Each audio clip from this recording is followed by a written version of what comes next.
Hello' guys, আজি ইমান ৰ'দতো মই ছাতি লৈ হ'লেও ওলাই আহিছোঁ। কিয় জানেনে গাইজ? আজি মই বহুত দিনৰ পৰা বিচাৰি থকা এবিধ বন বিচাৰি পাইছোঁ, যাৰ নাম হ'ল কেহেৰাজ।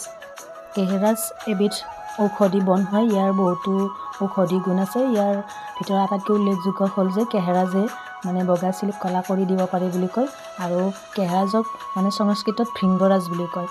আৰু ইমান ৰ'দৰ মাজতো মই এই বনবিধ বিচাৰি উঠাই ল'লোঁ। আৰু এইফালে চাওকচোন, আমাৰ পথাৰখন ইমান ধুনীয়া হৈছে, চাৰিওফালে এটা সেউজীয়া সেউজীয়া পৰিৱেশ।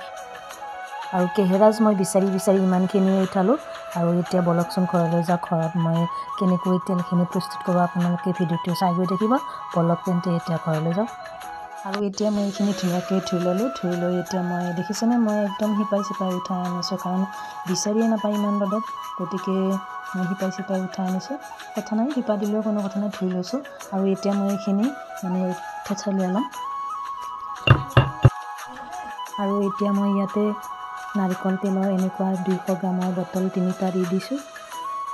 দি এতিয়া মই এইখিনি একদম গেছত বহাই দিছোঁ। গেছৰ জুইটো একদম কমাই দি এইখিনি মই এনেদৰে লৰাই বইল কৰি আছোঁ।